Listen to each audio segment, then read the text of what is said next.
ధూళినైన నన్ను దూతగా నిలిపావు, ఎన్నిక లేని నన్ను ఏలికగా చేశావు. ధూళినైన నన్ను దూతగా నిలిపావు, ఎన్నిక లేని నన్ను ఏలికగా చేశావు. భూమి విరిగి ఫలమిచ్చెను, మేఘమిరిగి వర్షమొచ్చెను, రొట్టె విరిగి వృద్ధి చెందెను, నన్ను విరిచి వాడుకోమయ్యా.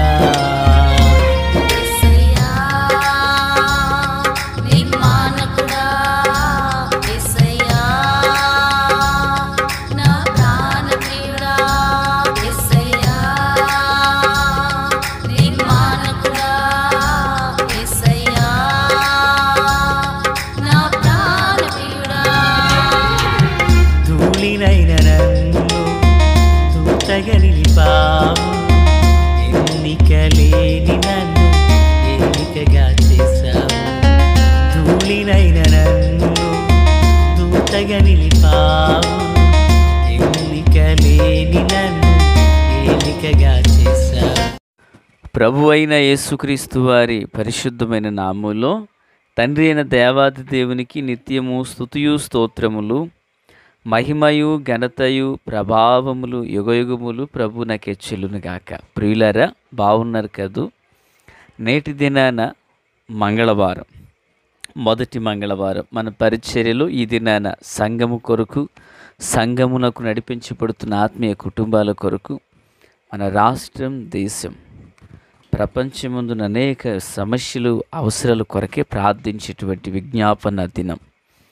దైవజనులు ఉదయం 6 గంటలు మొదలుకొని సాయంత్రం 6 గంటల వరకు అనేక విషయాల కొరకై ఈ దినాన 12 గంటలు మానక విజ్ఞాపన ప్రార్థన జరుగుతుంది. కనుక మరి ఈ లివింగ్ గాడ్ మినిస్ట్రీస్కి ఇదొక ప్రార్థనా దినం, ప్రార్థన రోజు. మాకు తెలియని అవసరాలు, ప్రార్థన అక్కరతలు మీకు ఏదైనా ఉన్నట్లయితే మీరు మాకు తెలియపరిచిన యెడల మీ కొరకు నమ్మకంగా సేవకులు ప్రార్థన చేయబోతున్నారు. సంతోషం.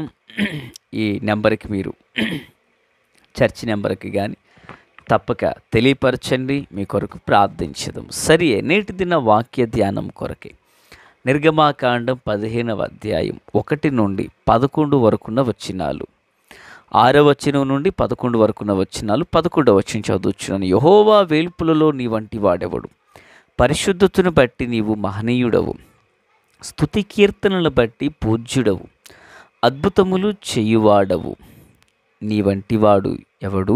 ప్రార్థన. మహాపరిశుద్ధుడా దేవా స్తోత్రం. చదవబడిన వాక్యం మీది, వినుచున్న వారందరూ మీ వారు. మీ దాసుడనైన నన్ను పూర్ణముగా మరుగు చేసి దైవస్వరమును వినిపింపచేయండి.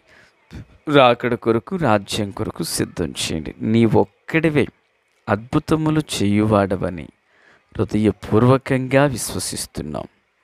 దైవ కృప అందరి యందు విస్తరించునుగాక.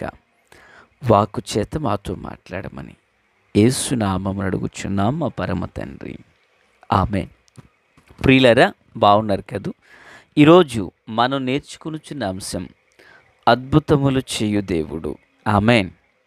అద్భుతములు చేయు దేవుడు. ఈ కీర్తన ఎవరు పాడారు? ఎప్పుడు పాడారు? కీర్తనలు మరి ఎలాగున సమకూరుస్తున్నారనే విషయాలు నిన్నటి దినాన విన్నాం. సో ఒకవేళ మీలో ఎవరైనా పాట రాసినటువంటి అనుభవాలు, రాస్తున్న అనుభవాలు ఉన్నట్లయితే అందును బట్టి మేము ప్రభును స్తుతిస్తున్నాం. ప్రతి స్వరం ప్రభు నామ మహిమార్థమై ఉండాలి, వాడబడాలి. సంతోషం. ప్రియులారా, మరి ఈ వాక్య భాగంలో దేవాది దేవుని గురించి ఒక మాట ఉంది. ఏంటంటే ఆయన అద్భుతములు చేయువాడు అని ఉంది. అద్భుతములు చేయువాడవు. దేవుడు అద్భుతములు చేసే దేవుడు. దేవుని గురించి వాక్యంలో మనం చదివినప్పుడు ఆయన దహించు అగ్ని అయి ఉన్నాడని ప్రియులారా మరి హెబ్రీయులకు రాసిన పత్రికలో చూస్తాం. దైవజనుడైనటువంటి మరి పేతురు గారు రాసినప్పుడు ఆయన అంటారు, మన దేవుడు పరిశుద్ధుడు కనుక మరి మీరు కూడా పరిశుద్ధులుగా ఉండండి అంటూ 1వ అధ్యాయం 16వ వచనంలో చూస్తున్నాం. అయితే ఇప్పుడు చదవబడిన భాగంలో ఆయన అద్భుతాలు చేసే దేవుడు అని ఉంది. ఏమి అద్భుతాలు చేశారు అంటే మనకు తెలుసు కదా పిల్లరా, ఎర్ర సముద్రం వారి ఎదుట మరి 2 పాయలుగా చేయబడింది. ఐగుప్తు యొక్క సకల దేవతా శక్తులను వారు ఏదైతే సృష్టమును వారు కొలిచారో అవన్నిటిని, వాటి శక్తి అంతటిని ప్రభు మట్టి కరిపించారు. పిల్లరా, వారు ఏదైతే మరి ఆరాధనగా వారు ఎంచారో అదంతా అసత్యము. దైవశక్తి ఎదుట ఏ శక్తి నిలవలేదు. ప్రపంచమందు దేవుడు ఒక్కడే ఉన్నాడు, ఆయన సజీవుడైన దేవుడు అనేటువంటి సత్యాన్ని ఐగుప్తీయులకు దేవుడు వెల్లడి చేశారు అక్కడ. పిల్లరా, ఐగుప్తు దేశంలో కలిగినటువంటి ఈ కార్యాలు ఆ తరువాత కాలంలో అనేక దేశాల వారు కూడా దాన్ని గుర్తెరగడం జరిగింది. ఐగుప్తుల విషయమై ఎరికో పట్టణ వాసులు విన్నప్పుడు వారి గుండెలు కరిగిపోయినాయి అనుంది. అయితే ఈ చదవబడిన ఈ వాక్యంలో మనం చూసినప్పుడు మన దేవుడు అద్భుతములు చేసే దేవుడు. ఆమేన్. అద్భుతములు జరిగించే దేవుడు. ప్రియులారా, మరి దేవుడు మన జీవితంలో అద్భుతం చేయాలంటే, దేవుడు అద్భుతం చేయాలని ఎంతమంది కోరుకుంటున్నారంటే, నా మొదలుకుని మీ అందరం కూడా చేతులు పైకెత్తుతాం. తప్పక ఏమని, ప్రభువా మా జీవితంలో అద్భుతం చేయండి, మా గృహంలో అద్భుతం చేయండి, బిడ్డ జీవితంలో అద్భుతం చేయండి, మా కొడుకు జీవితంలో అద్భుతం చేయండి. దేవుడు అద్భుతములు చేసేవాడు. ఆయన ఎంతటి అద్భుతాలు చేయగలరంటే, అరణ్యమును నీటి మడుగుగాను, ఎండిన నేలను నీటి ఊటలుగాను చేయగలిగిన దేవుడు ఆయన. చవిటి పరను సారవంతమైన భూమిగాను, ప్రియులరా నిర్జనమైన దేశాన్ని బహు దీవెనకరమైన భూమిగా ఆయన మలిచే దేవుడునై ఉన్నారు. దేవునికి స్తోత్రం. ఎర్ర సముద్రం విషయంలో దేవుడు ఏ అద్భుతాలు చేశారో, యోర్దాను విషయంలో దేవుడు ఏ అద్భుతాలు చేశారో, ఆయన పిల్లలమైన మన జీవితంలో కూడా ప్రభు అద్భుతము చేయుటకు నేటికి ఆయన సామర్థ్యమును కలిగినటువంటి దేవుడు. ఆమేన్. నేటికిని ఆయన సామర్థ్యమును కలిగినటువంటి దేవుడు. పరిశుద్ధతలో ఆయన వంటి వారెవ్వరూ లేరు. వేల్పులలో ఆయన మహనీయుడు. స్తుతి కీర్తనలను బట్టి ఆయన పూజ్యనీయుడు. ఒక్కరే ఆయన అద్భుతములు చేసే దేవుడు. ఎన్నని చెప్పాలి, ఎన్నని వివరించాలి. దేవుని వాక్యపు లోతులను మనం ఎరిగిన వారం కదా ప్రియులారా.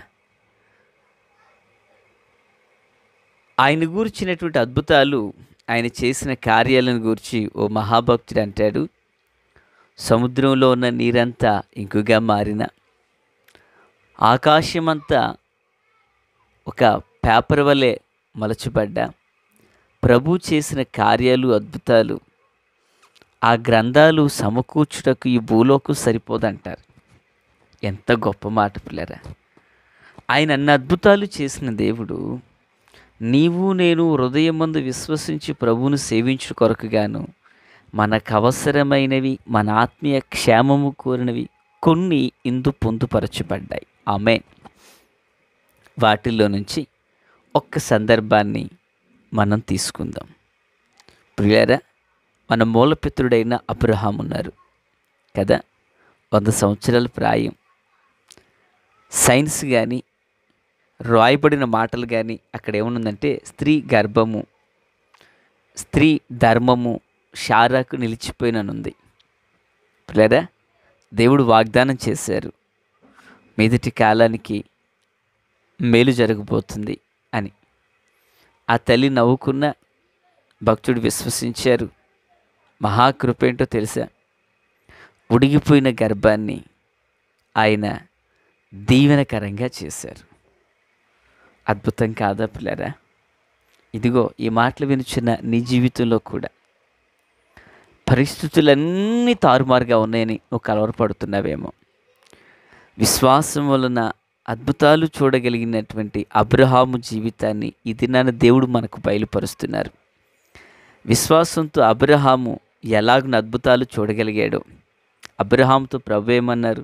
ఆకాశ నక్షత్రాలు చూడు, నీ సంతానం అలా అవుతుందన్నారు.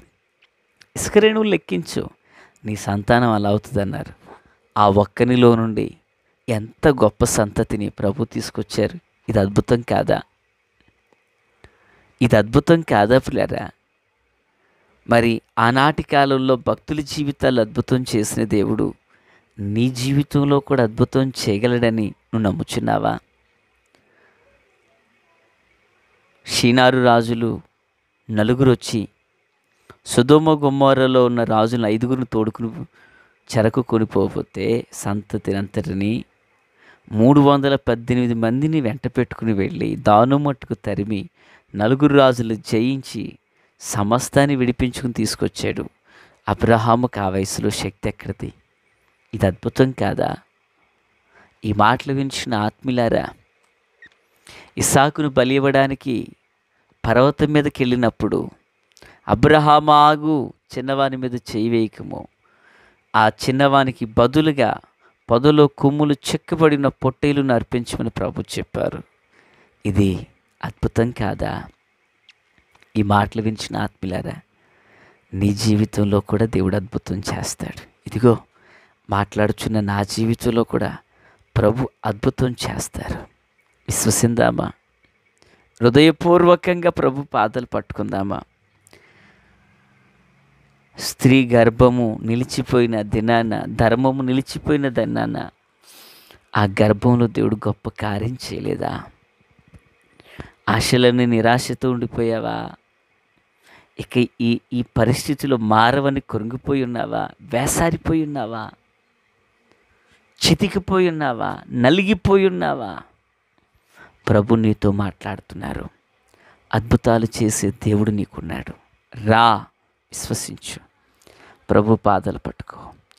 నిశ్చయంగా దేవుడు తన కార్యం చేస్తారు. ఆమేన్. తండ్రి దేవా స్తోత్రం. ఈ ప్రార్థనకి ఏకీభవించిన వారందరి కొరకే ప్రార్థిస్తున్నాను. మీ దీవెన కలుగునుగాక.